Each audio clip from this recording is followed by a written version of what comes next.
Chapter 5, Emissary of the Sabbath. I sat staring at a partially melted lump of butter on a stack of cold pancakes. Picking up a fork, I poked at them, and after turning the top one over, I daubed the milky yellow substance between the rubbery layers.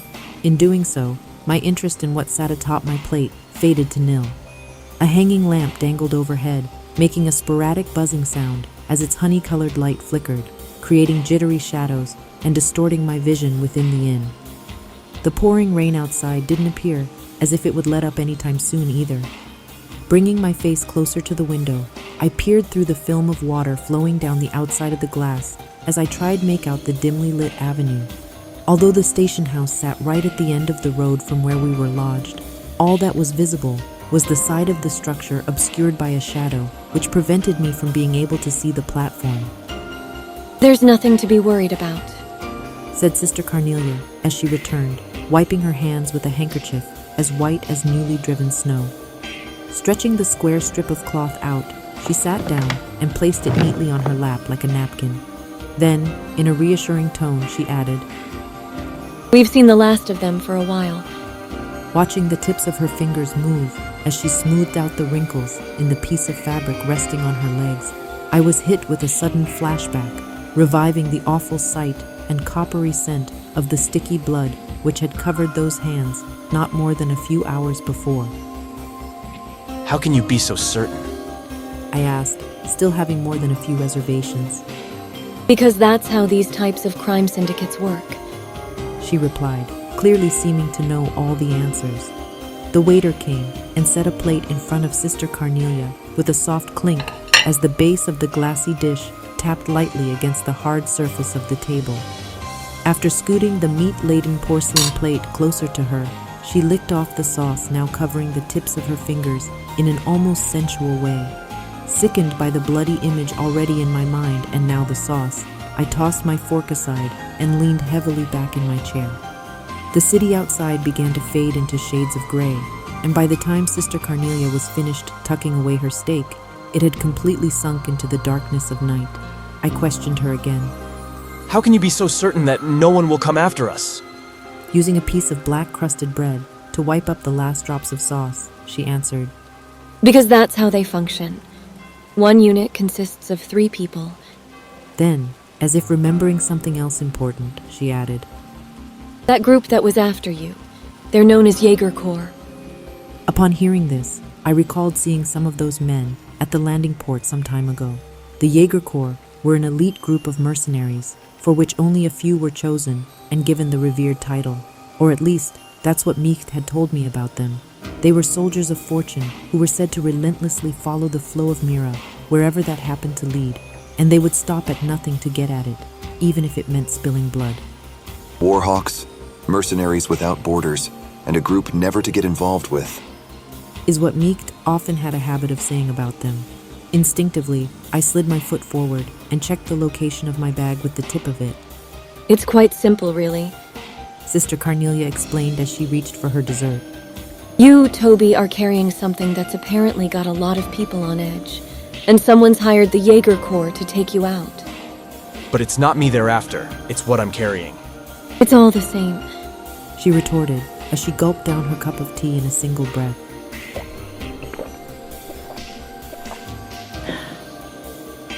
"They're going to kill the courier before they even think about searching the contents of his bag. A butcher kills a cow before someone grills the steak, not the other way around." Lecturing me all the while, Sister Carnelia took a glossy tallow-handled knife in hand and sliced into her apple pie. The powdered sugar sprinkled on the flaky crust danced under the golden light. I felt a stabbing pain of guilt race through me, just above my gut. Unexpectedly, I began to think about what Micht could be doing at the moment, but my short period of rumination was cut short when I saw Sister Carnelia's hand stop cold. Glaring into the darkness, eyes focused and intent like a hunting dog's, she tossed something shiny onto the table and eventually rose to her feet. There it was, my orbment. Where are you going? Without pausing to answer my question, Sister Carnelia expeditiously fastened the buckle of her coat. "You've got good taste, Toby." One at a time, she set her heels on the chair and tightened her bootlaces. "You Using the full capabilities of that orbment is no small feat. I think even most bracers would be in for a real surprise if push came to shove with you in the ring. Growing ever more impatient, I asked again. So where is it exactly that you're going? That's none of your concern. Came the answer. Suffice it to say, I will be seeing you again on the morrow. And with that, Sister Carnelia disappeared through the door of the women's restroom. As if exchanging places, 2 other men entered the restaurant.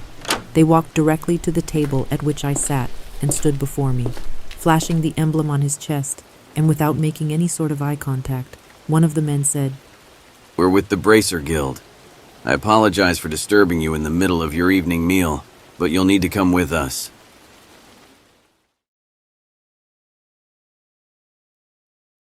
Chapter 6. Ascertaining the Inner Workings. My orbment, emptied bag and package wrapped in old magazine paper were laid out neatly on the table in front of me. The bracer sitting opposite me gazed alternately at my face and the items on the table as if trying to gauge my reaction to them. Constantly rubbing his chin between his fingers, it appeared to me as though he were making an effort to display his right hand, snugly fit within a leather gauntlet. I had been led to the second floor of the lodge by the 2 men, and then, after they had painstakingly checked the layout of the floor, I was taken to the farthest room from the stairs. It occurred to me that the reason for the use of the makeshift space was due to there being no guild branch nearby. The first man to sit in front of me was the lanky one. He told me his name, but I soon forgot which one was Clayton and which one was Pavel. About the time I had finished being frisked, the bracer wearing the gauntlets, Clayton or Pavel, whoever it was, returned and whispered something in his partner's ear. It seemed as though they were trying to locate Sister Carnelia, but having no luck. After much probing on the subject of her and the Jaeger Corps, and after relating everything I had heard from her on the train, I turned the conversation around and, playing the role of the victim, inquired into her past history.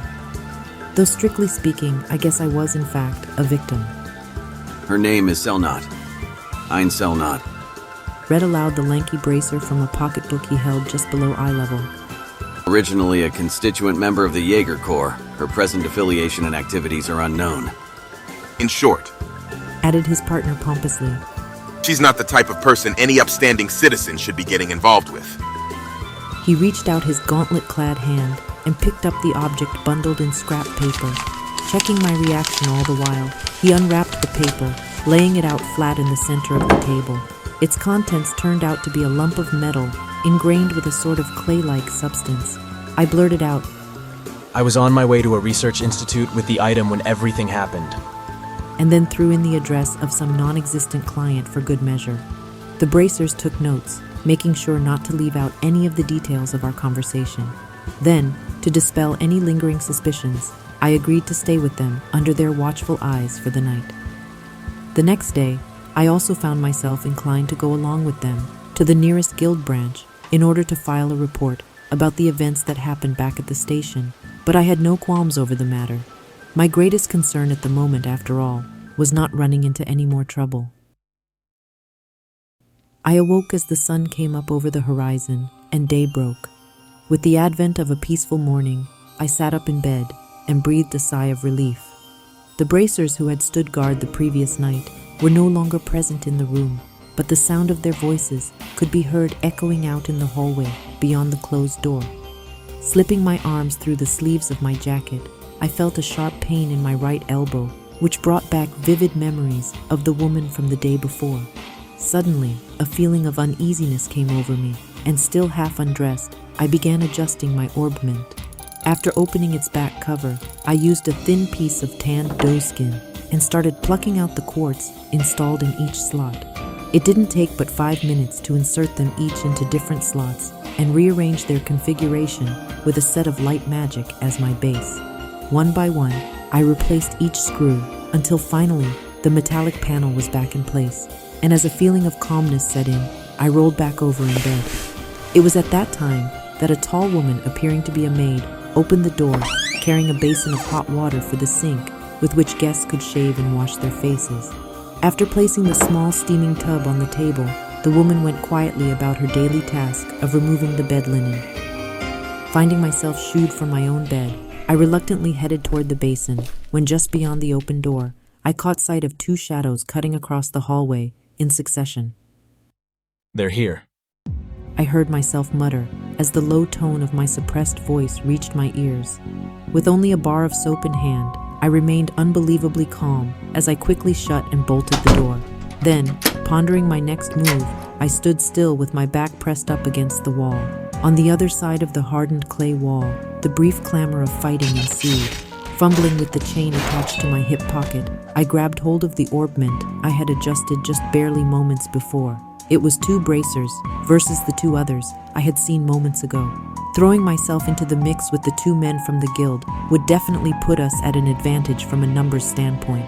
However, when I turned again to face the door, the voice of self-doubt came percolating through my closed lips in the form of a distant mutter. There were only 2 of them? I murmured to myself. If Sister Carnelia's words were to be believed, then one unit consisted of 3 people, not 2. Again, I questioned myself inwardly. Then where's the 3rd? The hair on the back of my neck stood on end as I realized my plight. Something swung down on the top of my head, catching me around the neck, and the next instant, I was flung to the ground. From the corner of my blurred and spotty vision came the inexplicable view of a woman with demonic blood, shot eyes standing over me, trying to wrench the very life out of me with every twist of the sheet she had wrapped tightly around my throat. Clutching my orbment in hand, I activated it and fired off a burst of magic while lying half asphyxiated on the wooden planks of the room floor. The destructive vortex of compressed air sliced deeply into my hip, but at the same time caused the woman to double over before forcefully blowing her to another part of the room. Threads of whirling linen, flecked and sprayed with fresh blood, blasted out through a gaping hole in the wall where a closed window once stood, leaving nothing behind but shards of broken glass and a frame rent beyond all repair.